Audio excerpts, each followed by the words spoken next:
I'm going to show you how you can use AI inside of a high-level workflow to essentially read all of the messages and submissions that come in from a contact form and determine if they are legitimate or spam.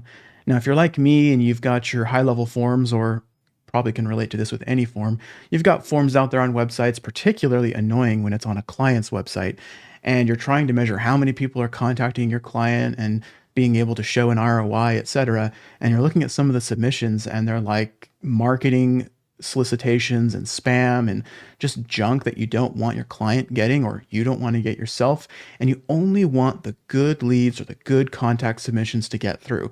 Well, I'm going to show you how you can use AI to filter that and send the spam directly to spam or delete them or get them out of your high-level account. That's pretty cool. And I'm going to show you how to send only the good ones over to your client or through to you.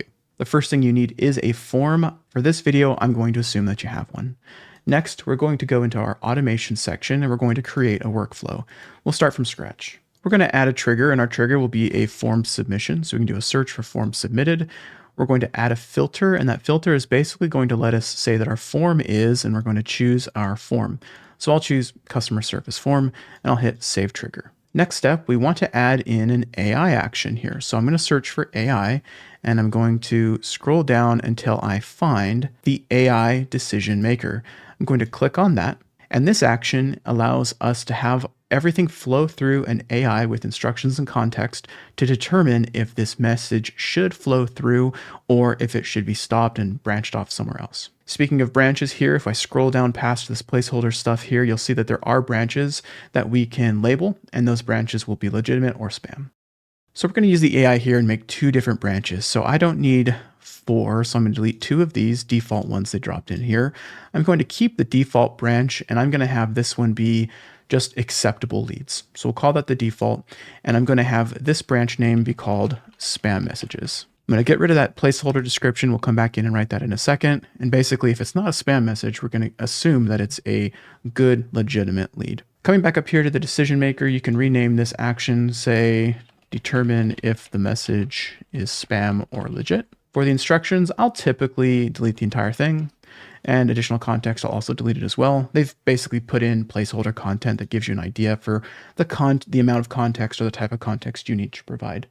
So for additional context, this is where I like to describe the business. You can see they left the placeholder there once I deleted it. I'll pretend my client's an orthodontist, and the additional context here is say, so here's a little message placeholder that I put in there. We're an orthodontist practice, providing braces and orthodontia to patients.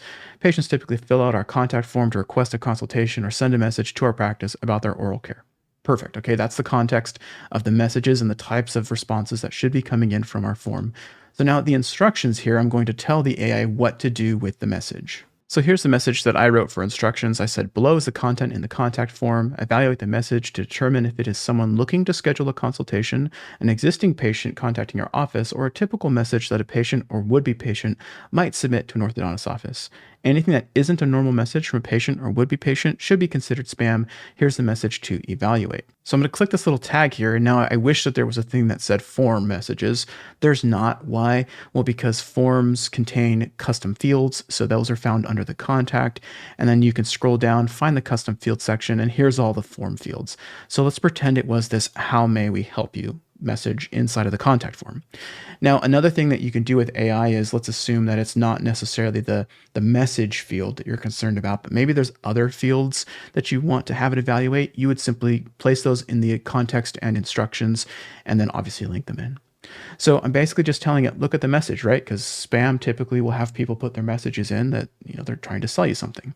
So it's going to evaluate that message. Now here is where the branches come in. Our default branch, go here if nothing else makes sense. This other branch, I'm going to call it spam just because I like to keep it consistent. So I said it should be considered spam in here with the caps. I'm going to have that say exactly the same thing on the branch name. So here's the description that I put in here. I gave it a reminder, spammer messages that you have identified as not normal messages. And then I gave it further clarification saying spam are any messages that you have identified as not normal messages that would come from a patient or would-be patient of an orthodontics practice.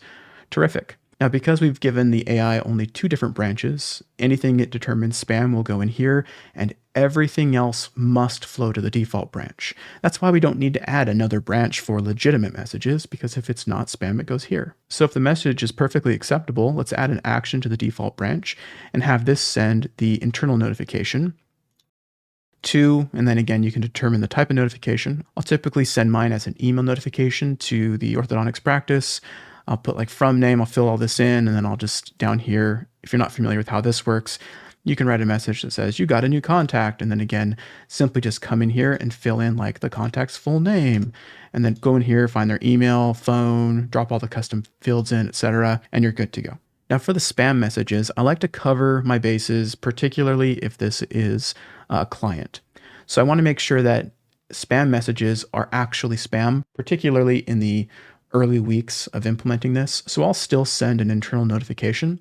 So I'll copy this action and I'll paste it here. Now, instead of sending the internal notification to my client, I would obviously send it to myself. And I would create the subject, new lead for X practice, check for spam.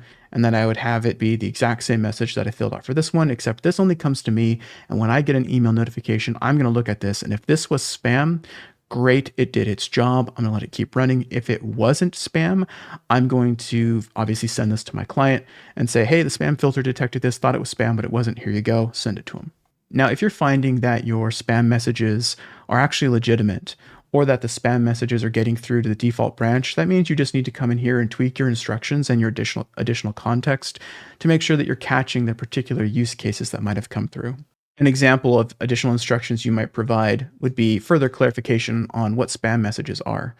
So we gave it kind of like what good messages are, and anything else is spam. You might also say spam messages will typically include selling services, offering marketing services, include links, be in languages other than English, or be related to business rather than patient and orthodontist office communications. And then again, just leaving the part that says, here's the message to evaluate. So you'll come in here and you'll tweak the decision-making instructions a little bit if you're finding that you're having some problems. Once this has been running for about 3 months and it's running perfectly, what I'll typically do is add another action here. If you're paranoid like I am, you can still leave the internal notification, but I'll also come in here and I'll create a tag and I'll tag them as spam. And then you can always create another workflow that basically runs every Friday at 5 p.m. that deletes anybody with the contact tag spam or puts them into that workflow and then deletes them, waits there for 7 days, etc. That's kind of like your fail safe that gives you 7 days to check or whatever time frame you want, and then the system will delete them, or you can simply pluck them out of the automation. Additionally, what you could do here is you could actually build this inside of this workflow. You could say wait for 7 days, and then you can say delete contact. And this will essentially email you, add the tag for spam, set them to wait for 7 days, and then delete the contact. The reason I like to add the tag even in this case is that if I'm kind of in a panic trying to find this person to make sure they're not deleted, I can just go look at everybody who was tagged spam. It's kind of irrelevant because they're getting deleted anyway. And then of course on the default branch for legitimate communications, you can tag them, you can do whatever you want on this branch as well. I'll leave that up to your workflow. I've been implementing this AI decision making into all of the contact forms, both for advertising campaigns and just general contact forms. And I've been running it now for 4 months with some of my clients, and I have found that it works phenomenally. Occasionally something comes through, and it's actually usually the other way around. It's typically that spam messages will make it through the filter rather than good leads going to spam. I've actually never had it go that way. It's always spam getting through. And then I just tweak a little bit, refine it, or I accept the fact that 1 out of 100 spam messages will get through, which is infinitely better than all those spam messages going through the contact forms. If you're looking for additional high-level tutorials, you can check out my playlist right here, binge watch all the ones that I have. If not, check out this tutorial. I think you'll definitely like it.